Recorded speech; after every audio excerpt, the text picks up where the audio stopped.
Okay, good morning to all. ఈ Yadagirigutta temple పరిసర ప్రాంతంలో ఉన్న ఒక బిజినెస్ మ్యాన్, అతను చిన్న చిన్న కాంట్రాక్టులు చేస్తూ ఉంటాడు. టెంపుల్కు సంబంధించిన ఫుడ్ లడ్డూల తయారీకి సంబంధించిన మిషనరీ రిపేర్స్ కానీ రిప్లేస్మెంట్ కానీ బిజినెస్ చేస్తూ ఉంటాడు. అయితే ఆ బిజినెస్లో భాగంగా ఈ గుట్టలో మిషనరీ 3 నెలల క్రితం సప్లై చేశాడు. టెండర్ ద్వారా సప్లై చేసి ఆ ప్రాసెసింగ్ బిల్లు సబ్మిట్ చేసి 11,50,000 బిల్లు అయింది. ఆ బిల్లు శాంక్షన్ చేసి ఇవ్వడానికి ఆ టెంపుల్ శ్రీ ఊడెపు వెంకటరామారావు గారు ప్రస్తుతం వీళ్ళు ఇన్ఛార్జ్ తెలంగాణ ఎండోమెంట్స్ డిపార్ట్మెంట్లో ఎస్సీగా ఇన్ఛార్జిగా పనిచేస్తున్నారు. గత వారం రోజుల నుంచి చేస్తున్నారని తెలిసింది. అయితే బిల్లు శాంక్షన్ చేసే ప్రాసెస్లో అతనికి హెల్ప్ చేయడానికి 20% అడిగాడు. 20% అంటే 11 లక్షలకు 2 lakhs పైన అవుతుంది. అయితే నేను అంతా ఇచ్చుకోలేను అని చెప్పిన తర్వాత వాళ్ళిద్దరి మధ్యలో అండర్స్టాండింగ్లో 1,90,000 ఇస్తా అని ఒప్పుకున్నాడు. ఒప్పుకున్న తర్వాత అతను గారికి డబ్బులు లంచం ఇవ్వడం ఇష్టం లేక ఏసీబీ నల్గొండ రేంజ్ ఆఫీసుకి వచ్చి కంప్లైంట్ మాకు ఇచ్చాడు. ఆ కంప్లైంట్ పైన మేము వెరిఫై చేశాము. ఈ రామారావు గారి గతంలో చేసిన ఆరోపణలు, తర్వాత రెప్యుటేషన్, యాంటీజెంట్స్ అన్నీ చెక్ చేసిన తర్వాత ఆ రెప్యుటేషన్ సరిగా బాగా లేదని తెలిసింది మా ఎంక్వైరీలో. తర్వాత డిమాండ్ సంబంధించిన ఏదైతే ఆడియో వీడియో కూడా ఎవిడెన్స్ మేము కలెక్ట్ చేశాము.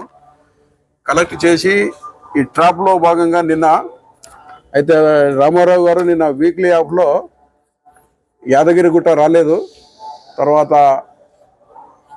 ఎస్సీ ఎండోమెంట్స్లో చేస్తున్నాడు కాబట్టి నిన్న మేడారం అక్కడ పోయి ఇన్స్పెక్షన్ ఉందని వెళ్ళి కంప్లైంట్కు రిటర్న్లో నేను కలుస్తాను మా ఇంటి దగ్గర అని చెప్పి బోడుపల్లి ప్రాంతంలో కలుస్తానని ఫోన్ చేసి రిటర్న్లో ఆయన ఎల్బీ నగర్ పోతూ ఉండగా ఆయనకు ఫోన్ చేసి పిలిపించుకొని ఆయన డిమాండ్ చేసిన 1,90,000 తీసుకున్నాడు. తీసుకున్న తర్వాత మేము అక్కడే ఉండి రిటర్న్గా పట్టుకొని ఈ 1,90,000 అతని వద్ద నుంచి రికవరీ తీసుకొని తర్వాత యాదగిరిగుట్ట కస్టడీలో తీసుకొని ఇక్కడ తీసుకొచ్చి గుట్టలో ఆఫీసులో వాళ్ళ ఎండోమెంట్ ఆఫీసులో రికార్డ్స్ అన్నీ తనిఖీ చేశాము.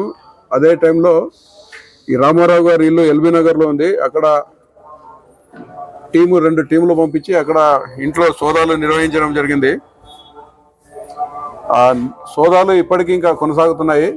ఇక్కడ ప్రొసీడింగ్స్ అంతా వాళ్ళ ఆఫీసర్స్ అందరూ పిలిచి ప్రొసీడింగ్ కంప్లీట్ చేసి ప్రొసీడింగ్స్ ఆయన్ని నాపల్లి కోర్టులో ఇప్పుడు ప్రవేశపెడతాము జ్యుడిషియల్ రిమాండ్కు. కాబట్టి మీ ద్వారా ఉమ్మడి నల్గొండ జిల్లా ప్రజలకు చెప్పేది ఏంటంటే, ఎవరైనా ప్రభుత్వోగి వాళ్ళు చేయాల్సిన పని చేయకుండా లంచము డిమాండ్ చేస్తే ACB toll free number 1064, I repeat 1064కు మీరు కాల్ చేస్తే మీ వివరాలు గోప్యంగా ఉంచి ఆ కంప్లైంట్ పైన విచారణ జరిపి కరెక్ట్ అని ఎవిడెన్స్ కలెక్ట్ చేసిన తర్వాత వాళ్ళపైన యాక్షన్ తీసుకోవడం జరుగుతుంది. అయితే టోల్ ఫ్రీ కాకుండా ఏసీబీ తెలంగాణ ట్విట్టర్ ఉంది, ఇప్పుడు ఎక్స్ అని మార్చారు. తర్వాత ఏసీబీ తెలంగాణ ఫేస్బుక్ ఉంది, దాని ద్వారా కూడా కంప్లైంట్ చేయవచ్చు. Okay, thank you. అదే సర్చెస్ ఇంకా కంటిన్యూ అవుతున్నది. అది మధ్యాహ్నం వరకు జరుగుతాయి. అయిన తర్వాత మళ్ళీ ఫర్దర్ హెడ్ ఆఫీస్ నుంచి ప్రెస్ నోట్ రిలీజ్ చేస్తారు. ఇక్కడ ఓన్లీ రికార్డ్స్ ఉంటాయి ఆఫీసులో, ఆయనకు సంబంధించినవి లేవు. ట్రాన్సాక్షన్స్ జరిగిన ఆఫీసులో లేవు. అఫీషియల్కి సంబంధించిన రికార్డ్స్ కొన్ని సీజ్ చేసాం మేము.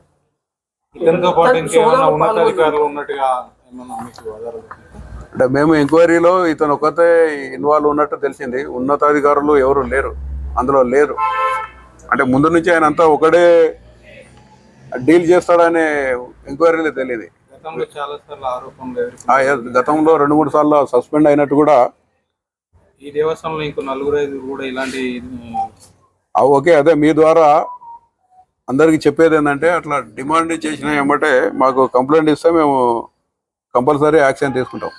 సార్ సోదాలో ఏ ఆఫీసర్లు పాల్గొన్నారు సార్ ఇప్పుడు సార్ మీ సోదాలు? ఓకే, ఇప్పుడు ఈ కంప్లైంట్ వచ్చినప్పటి నుంచి నల్గొండ రేంజ్ డిఎస్పి అంటే జగదీష్ చందర్, నేను, తర్వాత టీం వెంకట్రావు ఇన్స్పెక్టరు, తర్వాత కిషన్ ఇన్స్పెక్టరు అండ్ స్టాఫ్.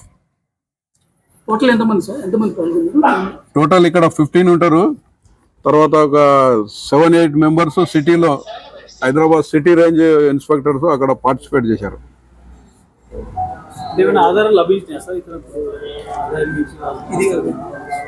అదే సోదాలు ఇంకా జరుగుతున్నాయి, అందులో ఇంట్లో దొరికినాయి. తర్వాత వేరే సోర్సెస్ ద్వారా కూడా మేము కలెక్ట్ చేసి మళ్ళీ ఏమనంటే ఫర్దర్ మీకు ఇన్ఫార్మ్ చేస్తాం.